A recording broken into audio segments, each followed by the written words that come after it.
Hello! എല്ലാവർക്കും എൻ്റെ പുതിയൊരു വ്ളോഗിലേക്ക് സ്വാഗതം. അപ്പോൾ ഇന്നത്തെ വ്ളോഗ് എന്ന് പറയുന്നത് ഒരു ട്രാവലിംഗ് വ്ളോഗാണ് കേട്ടോ. അപ്പോൾ നമ്മൾ പോകുന്നത് എങ്ങോട്ടാന്ന് വെച്ച് കഴിഞ്ഞാൽ നമ്മൾ അമ്പലപ്പുഴ അമ്പലത്തിലെ ഉണ്ണിക്കണ്ണനെ കാണാൻ വേണ്ടി പോവാണ്. കുറേ നാളത്തെ ആഗ്രഹമായിരുന്നു കേട്ടോ അമ്പലപ്പുഴ അമ്പലത്തിൽ പോകണമെന്നുള്ളത്. ഇന്ന് എന്തായാലും നമ്മൾ പോകാൻ വേണ്ടി ഇറങ്ങിയിട്ടുണ്ട് കേട്ടോ. 2-3 ദിവസം കൊണ്ട് നമ്മൾ പ്ലാൻ ചെയ്യുകയാണ് കേട്ടോ പോകാൻ വേണ്ടി. ഇന്ന് സൺഡേ ആയതുകൊണ്ട് ഇന്ന് നമുക്ക് പോകാമെന്ന് കരുതി. അപ്പോൾ നമ്മൾ പോകുന്നത് മാവേലിക്കര വഴിയാണ് പോകുന്നത്. അതാകുമ്പോൾ പെട്ടെന്ന് തന്നെ അങ്ങ് എത്തുകയും ചെയ്യും. വഴിയിലൊന്നും അധികം ട്രാഫിക്കും കാണത്തില്ല. പിന്നെ നമ്മൾ പോകുന്ന വഴിയിലെ കാഴ്ചകളാണ് ഇതൊക്കെ. ഈ റോഡിന്റെ 2 സൈഡും ഇങ്ങനത്തുള്ള കാഴ്ചകളാണ് കാണുന്നത്. 4 വർഷം ഞാൻ ആലപ്പുഴയിലായിരുന്നു ജോലി ചെയ്തിട്ടുണ്ടായിരുന്നത്. എന്നിട്ട് പോലും ഞാൻ അമ്പലപ്പുഴ അമ്പലത്തിൽ പോയി തൊഴുതിട്ടുണ്ടായിരുന്നില്ല. അങ്ങനെ നമ്മളിത് അമ്പലപ്പുഴ അമ്പലം എത്തിയിട്ടുണ്ട് കേട്ടോ. ഇവിടെ ഇന്ന് നല്ല തിരക്കായിരുന്നേ. ആഹാ, എന്ത് നല്ല കാഴ്ചയാണിത്. അടിപൊളിയായിട്ടുണ്ടായിരുന്നു ഇവിടുത്തെ കാഴ്ചകളൊക്കെ. ഒത്തിരി ഇഷ്ടപ്പെട്ടു. അങ്ങനെ നമ്മൾ കുളത്തിലൊക്കെ ഇറങ്ങിയിട്ടുണ്ടായിരുന്നേ. കുളത്തിലാണെങ്കിൽ നിറയെ മീനുകളായിരുന്നു. കാശിക്കുഞ്ഞനാണെങ്കിൽ ഇതൊക്കെ ഭയങ്കര ഇഷ്ടമാണ് കേട്ടോ, മീനൊക്കെ കാണുന്നത്. പിന്നെ നമ്മൾ കുളത്തിൽ ഇറങ്ങിയിട്ട് നേരെ കയറിയിട്ടുണ്ട്. അവിടെ ആണെങ്കിൽ ആൾക്കാരൊക്കെ ആണെങ്കിൽ കുളത്തിൽ മീനുകൾക്കൊക്കെ ഫുഡ് കൊടുക്കുന്നുണ്ടായിരുന്നു. നമ്മൾ പിന്നെ അമ്പലത്തിനകത്ത് കയറിയിട്ടുണ്ടായിരുന്നേ. നല്ല തിരക്കായിരുന്നു. എന്തായാലും നമ്മൾ വന്നതല്ലേ, ഉണ്ണിക്കണ്ണനെ കണ്ടിട്ടേ പോകുന്നുള്ളെന്ന് തീരുമാനിച്ചിട്ടുണ്ടായിരുന്നു കേട്ടോ. അങ്ങനെ നമ്മൾ ഉണ്ണിക്കണ്ണനെയൊക്കെ തൊഴുതിട്ട് വെളിയിൽ ഇറങ്ങിയിട്ടുണ്ട്. അങ്ങനെ ഇത് അമ്പലത്തിന്റെ ഫ്രണ്ട് ഭാഗത്തുള്ള കടകളാണ്. പിന്നെ അവിടെയൊക്കെ നടത്തി ഞങ്ങളത് ചുറ്റിക്കറങ്ങി കണ്ടിട്ടുണ്ടായിരുന്നു കേട്ടോ. അങ്ങനെ കടകളിലാണെങ്കിലോ നിറയെ കൃഷ്ണന്മാരായിരുന്നു ഇരിക്കുന്നത്. എല്ലാം കാണാൻ നല്ല ഭംഗിയായിരുന്നു. അത് കഴിഞ്ഞിട്ട് പിന്നെ കാശിക്കുഞ്ഞനാണെങ്കിൽ തോക്ക് വേണമെന്ന് പറഞ്ഞു കേട്ടോ.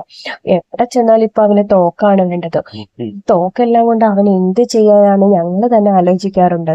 അങ്ങനെ പിന്നെ കാശിക്കുഞ്ഞിനൊരു തോക്ക് വാങ്ങിക്കൊടുത്തു. സിദ്ധുവിനാണെങ്കിൽ കയ്യിലിടുന്ന ഒരു വള, മുത്തൊക്കെ വെച്ചിട്ടുള്ള ഒരു വള ഉണ്ടായിരുന്നു കേട്ടോ. അതാണെങ്കിൽ ഞങ്ങൾക്ക് ഭയങ്കര ഇഷ്ടമായി. അതും മേടിച്ചു കൊടുത്തിട്ടുണ്ടായിരുന്നു. പിന്നെ നമ്മൾ അവിടുന്ന് തിരിച്ചു പോകാൻ വേണ്ടി ഇറങ്ങുകയാണ്.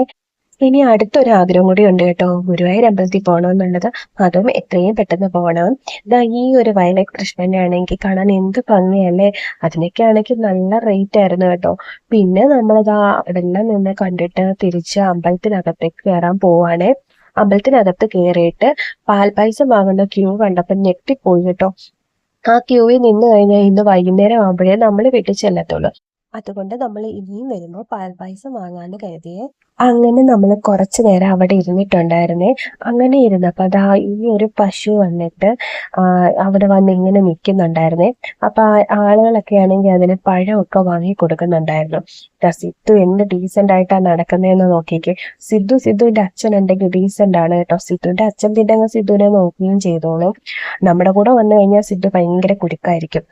എനിക്ക് കാശിയൊക്കെ ആണെങ്കിൽ അവനെ പിടിച്ചാൽ കിട്ടത്തില്ല. അത് കൂട്ടത്തെ ഓട്ടമായിരിക്കും അവൻ. പിന്നെ നമ്മളിതാ പോവാൻ വേണ്ടി ഇറങ്ങുകയാണ്. ഇന്നാണെങ്കിൽ നല്ല തിരക്കായിരുന്നു കേട്ടോ അമ്പലത്തില്. സൺഡേ ആയതുകൊണ്ട് മാത്രമല്ല, ഇന്നാണെങ്കിൽ അമ്പലത്തിൽ കല്യാണവും ചോറ് കൊടുപ്പും പിന്നെ തുലാഭാരങ്ങളും ഒക്കെ ഉണ്ടായിരുന്നു കേട്ടോ. അതുകൊണ്ട് നല്ല തിരക്കായിരുന്നേ. സിദ്ധുവിന്റെ അടുത്ത ചാടാൻ വേണ്ടിയുള്ള നിപ്പഴം. ഈ ഒരു വളയാണ് നമ്മൾ സിദ്ധുവിന് വാങ്ങിയിട്ടുണ്ടായിരുന്നത്. എനിക്കാണെങ്കിൽ നല്ല ഇഷ്ടപ്പെട്ടിട്ടുണ്ടായിരുന്നു. അവനാണെങ്കിൽ കൈ നല്ല പോലെ ചേരുന്നുണ്ടായിരുന്നു. അങ്ങനെ പിന്നെ അമ്പലത്തിൽ നിന്ന് ഇറങ്ങിയിട്ടുണ്ട്. വീട്ടിലേക്ക് പൊക്കോണ്ടിരിക്കുകയാണ്. നല്ല വെയിലായിരുന്നു പോകുന്ന സമയത്ത്. ഇപ്പൊ സമയം ഒരു 12:30 ആയിട്ടുണ്ടായിരുന്നു. അപ്പൊ നമ്മുടെ വീഡിയോ ഇത്രയുള്ള. വീഡിയോ ഇഷ്ടപ്പെട്ടു കഴിഞ്ഞാൽ ചാനൽ ഒന്ന് സബ്സ്ക്രൈബ് ചെയ്തേക്കണേ. വീഡിയോ ഒന്ന് ലൈക്ക് കൂടി ചെയ്തേ.